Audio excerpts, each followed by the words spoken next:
علی قدر عزت میر مجلس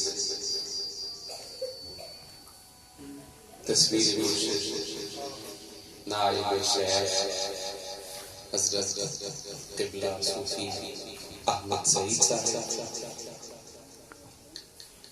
میر مجلس علی قدر علامت شیخ نائب مرشد حضور قبلہ صوفی محمد عمران صاحب نقشبندی زیدہ مجدہما، ان بزرگواروں کا ہماری فقیروں کی بستی میں آنا بالکل ایسے ہی ہے جیسے جناب مرشد کا تشریف۔ اللہ تعالیٰ شیخین کے درجات بلند فرمائے، اللہ تعالیٰ ان کی روحانیت میں، علم میں، عمل میں اور زیادہ برکت، فیض میں زیادہ برکت۔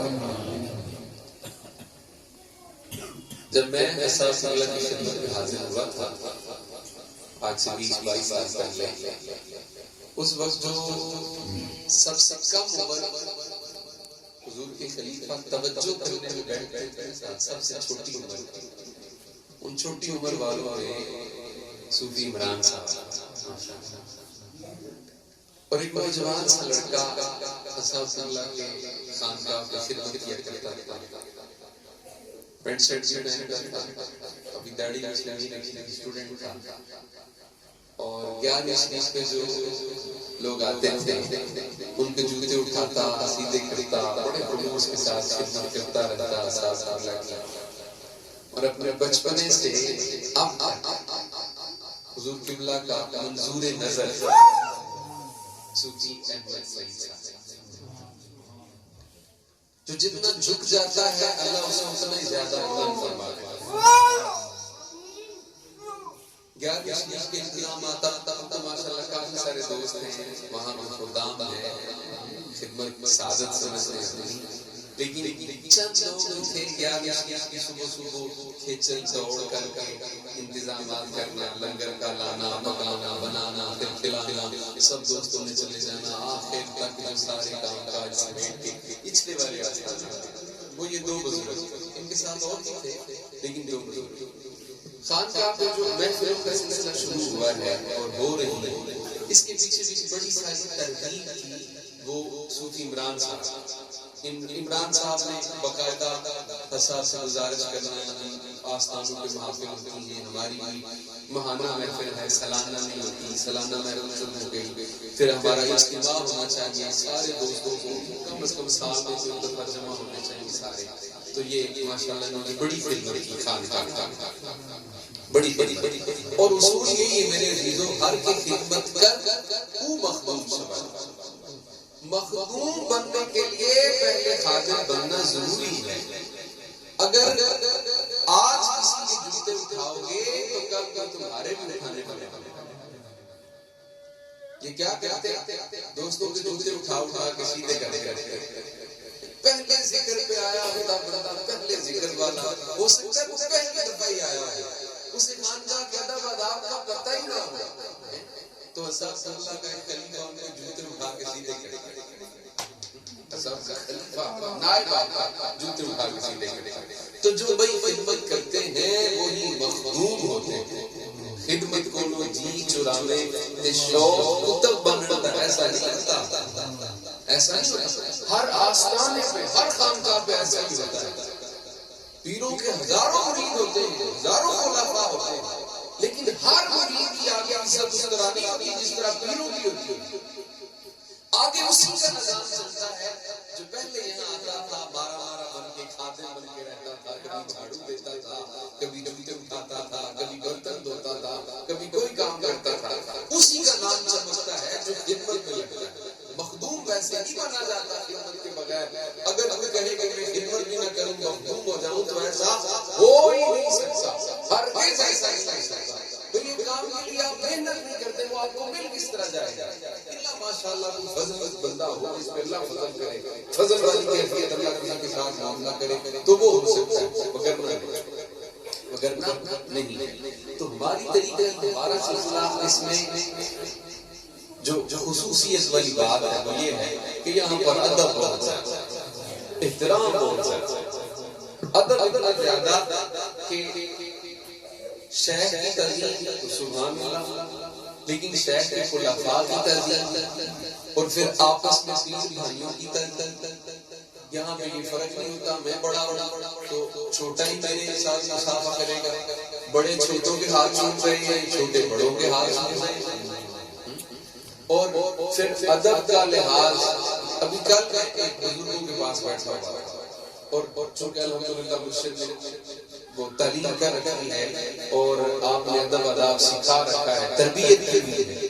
اس تربیت کے پیش نظر وہ مجھ سے جتنی بات کہتے ہیں میں ان سے اتنی کرتا، جتنی مجھ سے کہتے میں اتنی بات ان کے ساتھ کرتا. وہ مجھے کہتے ہیں کہ آپ لوگوں کا نظام بہت اچھا ہے، آپ کی تربیت بہت اچھی ہے، آپ جب بھی آتے ہیں جتنی پوچھیں آپ اتنی کرتے ہیں، اس سے آگے نہیں کرتے، اس سے زیادہ نہیں کرتے.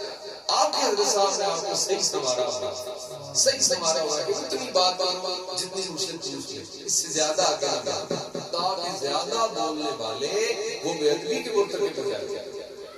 حد سے بڑھنے والا وہ جو بے تکلف ہوگا نا، بے تکلف اپنے مسلم کے ساتھ نہ ہو، کسی بزرگ کے پاس لے کر جائیں تو وہاں پہ بے تکلف نہ رہے، بلکہ ڈرے ڈرے سے ادب کا دامن حاصل نہ چھوڑیں. وہاں پر مجھے ایک بات سنائی، اس سے جتنی وہ مجھ سے کرتے میں اتنا جواب دیتا، اس سے زیادہ ایک لفظ نہ بولتا. وہ کہتے ہیں حضرت خواجہ غلام فرید رحمۃ اللہ علیہ مٹھن کوٹ زمانے سادے تھے، سادے لوگ تھے اور سادے زمانوں میں سادے لوگ تھے. تو ایک آپ کی بیوی تھی، اس بیوی نے اپنی بیٹی کو بھیجا کہ جاؤ میرے حضرت سے ملاقات کر، حضرت سے زیارت کر. سادے لوگ پہلے تھے، لیکن اس بیوی نے اپنی بیٹی کو تعلیم دیتے ہوئے سکھاتے ہوئے اسے ہدایات دی. دیکھنا جتنی بات حضرت صاحب کریں اتنی کرنا، جتنا حضرت صاحب کریں تم بھی اتنی بات کرنا، جتنا وہ پوچھے اتنا ہی بتانا، اسے سکھا کے بھیجو. اب وہ خاتون آئی آ کے بیٹھ گئی حضرت خواجہ غلام فرید سرکار کے پاس. اب حضور نے اس نے آ کے سلام کیا، آپ نے سلام کا جواب دے دیا. اس کے بعد آپ نے پوچھا ہاں بھائی بیٹی کیا حال ہے، کی حال ہے تیرا؟ اور کہتی حضور میرا حال ٹھیک ہے، تہاڈا کی حال ہے؟ مان نے کہا جو بات ہم جتنی کریں تم بھی اتنی کریں، جیسا حضور کریں تم بھی ویسے بات کریں. اب وہ سرکار نے پوچھا بھائی کی حال ہے تیرا؟ کہتی حضور میں ٹھیک ہے، تہاڈا کی حال ہے؟ آپ نے فرمایا الحمدللہ ٹھیک. پھر پوچھا تیرے ابے دا کیا حال ہے؟ آدھی حضور میرے ابا جی ٹھیک نے تے تہاڈے ابا جی دا کیا حال ہے؟ آپ نے فرمایا میرے ابا جی ٹھیک. پھر خواجہ صاحب نے پوچھا کہ یہ تیری ماں دا کیا حال ہے؟ آدھی حضور میری ماں ٹھیک ہے تے تہاڈی امی دا کیا حال ہے؟ تہاڈی ماں ہونا دا کیا حال ہے؟ آپ نے فرمایا الحمدللہ میری ماں بھی ٹھیک ہے. پھر سرکار نے خواجہ صاحب سے پوچھا، حضرت خواجہ غلام فرید مٹھن کوٹ سرکار نے پوچھا کہ تیری شادی ہو گئی؟ آندھی ہاں جی حضور ہو گئی. کہ سرکار تہاڈی ہو گئی؟ آپ نے فرمایا ہاں میری بھی ہو گئی. پھر خواجہ نے فرمایا کہ پھر کدی اپنا دولہا ہی باہر کدی اپنا لاڑا ہی باہر دے. انہاں کہا سرکار جدن آئی تے لئی آئی تے آکھن لگی تے حضور تسی بھی کدی اپنا لاڑا بڑھا لو، تسی بھی اپنا دولہا کدی کہو. حضرت خواجہ بجد چاہے فرمایا میرا لاڑا میرا دولہا سارے جا پڑ گئے. سرکار دو عالم دی کچہری مدینہ منورہ کہ اللہ میرا لاڑا میرا دودھ لے آئے تے وہاں گئی تے میرا لاڑا نہیں. تو کہتے ہیں کہ یہ فائدہ ہوتا ہے. بی بی اگر اسی طرح رہتی بات کرتی اس کی بات بن گئی، یا تو واقعات سادی تھی یا پھر بڑی سیانی تھی، بڑی سیانی تھی وہ بی بی جس نے وہاں سے بیٹھ کے سرکار دو عالم صلی اللہ علیہ وسلم کے جائے کو پایا.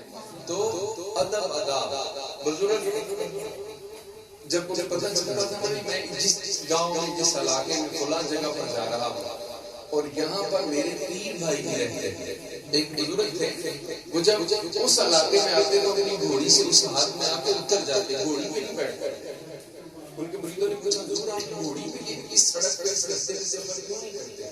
وہ فرماتے تھے یہ میرا پیر بھائی رہتا ہے اور اس کے علاقے میں داخل ہو گیا، اس کی حد میں آ گیا ہوں، اب اس کے ادب اور تعظیم کا تقاضا ہے کہ میں سواری سے نیچے اتر جاؤں، سواری پہ بیٹھ کر اس کے گاؤں کا اس کے علاقے میں اس کے حد میں جاؤں۔ تو پیر بھائی جو ہوتا ہے یہ پیر کی نشانی ہوتا ہے، پیر کی تصویر ہوتا ہے، پیر کی تصویر ہوتا ہے۔ تو جب بھی اپنے پیر بھائی کو دیکھو تو یہی دیکھو کہ اس میں مجھے میرے مرشد نظر آ رہے ہیں، اس میں مجھے میرے شیخ نظر آ رہے ہیں۔ تو ان بزرگواروں کی بڑی مہربانی، بڑی کرم نوازی ہے فقیروں کی بستی میں یہ تشریف لائے۔ حضور غوث اعظم رضی اللہ تعالیٰ عنہ کا خاص کر آج کی بزم آپ کے ذکر سے منسوب اور مخصوص ہے۔ سرکار غوث اعظم رضی اللہ تعالیٰ عنہ خطاب ارشاد فرما رہے تھے کہ دوران خطاب خطیبانہ وہ عروج آیا آپ پہ، تو اس انداز میں دوران خطبہ آپ کے سر مبارک سے امامہ گر گیا، آپ کے سر مبارک سے امامہ نیچے گر گیا۔ جب آپ کا امامہ مبارک نیچے آیا تو جو آپ کے خدام بیٹھے تھے مسجد میں، جتنے بھی نمازی تھے، آپ کے مرید خلفاء تھے، سب نے اپنے امامے اتار کے وہاں پہ رکھ دیے جہاں پر حضرت کا امامہ، جہاں پہ حضرت کا امامہ۔ بھائی کبھی بھی اپنے مرشد سے مطابقت میں نہ ہٹو، کبھی بھی مرشد سے مطابقت میں نہ ہٹو، ہر وقت ہر حال میں اپنے مرشد کے ساتھ مطابقت رکھو۔ اگر کامیاب ہونا ہے، اگر کوئی بندہ اس سے ہٹ گیا ہے، اپنے مرشد سے اس کی مطابقت نہیں رہی تو مخالفت ہے۔ سنیے، اگر مرشد سے مطابقت نہیں ہے تو پھر مخالفت ہے، اور جو اپنے شہر میں مخالف جا رہا ہے وہ کامیاب کیسے ہے؟ وہ کامیاب کیسے ہے؟ تو آپ کا امامہ نیچے آیا تو سارے نے اپنے امامے اتار کے نیچے رکھ دیے، سر ننگے کر لیے، مطابقت حضور غوث اعظم۔ جب آپ نے خطاب مکمل فرمایا تو آپ نے اپنا امامہ شریف اٹھا کے تو اپنے سر پہ پہن لیا اور باقیوں کو بھی فرمایا اپنے اپنے امامے اٹھا۔ جب ساروں نے اپنے اپنے امامے اٹھائے تو نیچے ایک خاتون کی چادر آ گئی، نیچے ایک بی کی خاتون کی چادر آ گئی۔ لوگوں نے کہا اور آپ نے وہ چادر پکڑی اور پکڑ کے یوں ہواؤں میں اڑائی، فرمایا لو تم بھی ہو، اپنی وہ چادر دے دیا، چادر چلی چلی۔ بعد میں لوگوں نے پوچھا حضور یہ کیا ہوا؟ امامے تمہارے، آپ کا امامہ نیچے آیا سر سے وجد کی حالت میں، ہم نے بھی اپنے امامے اتار ڈالا، تو آپ نے جب اپنا امامہ پہنا اور ہمیں فرمایا کہ تم بھی پہن لو، ہم نے بھی پہن لی۔ نیچے وہ چادر کہاں سے آئی؟ یہاں پر تو کوئی خاتون بیٹھی ہوئی نہیں تھی، کوئی خاتون یہاں پر تو بیٹھی ہوئی نہیں تھی۔ تو آپ نے فرمایا کہ تم لوگ یہاں بیٹھ کر حضوری والے ہو اور وہ میری مریدنی مجھ سے 100 کوس کے فاصلے پہ بیٹھ کر حضوری والی، تم یہاں بیٹھ کر سن رہے اور دیکھ رہے ہو، وہ مجھے وہاں بیٹھ کر سن رہی اور دیکھ رہی ہے۔ جب میرا امامہ نیچے آیا اور تم لوگوں نے مجھ سے مطابقت کے لیے اپنے سر ننگے کیے، امامے نیچے پہن لیے، تو اس نے بھی اپنی چادروں میں سے ایک چادر میری طرف پھینک دی تاکہ شیخ سے میری بھی مطابقت ہو جائے، میری بھی مطابقت ہو جائے۔ تو جب میں نے پہنا تمہیں تمہارے امامے دے دیے تو میں نے اس کی چادر کا دوپٹہ اس کی طرف واپس پھینک دیا ہے۔ تو جو مرید، جو بھی سالک اپنے شیخ سے مطابقت رکھتا ہے وہی کامیاب ہوتا ہے، جو شیخ سے مطابقت میں نہیں ہے وہ مخالفت میں ہے، اور اپنے ہی پیر کی مخالفت کرنے والا کامیاب کس طرح ہوگا؟ وہ کس طرح کامیاب ہوگا؟ تو میں بار دیگر شیخین کا شکریہ ادا کرتا ہوں اور تمام دوستوں کا جو سفر کر کے لاہور سے تشریف لائے ہیں، ہر ایک کا اللہ تعالیٰ یہاں آنا قبول فرمائے، اللہ تعالیٰ ہر قدم کے بدلے میں آپ سب دوستوں کو ہزار نیکیاں عطا فرمائے، ہر سانس کے بدلے میں اللہ تعالیٰ آپ کو جنت میں درجے عطا فرمائے۔ ملتمس صبح چاہتا ہوں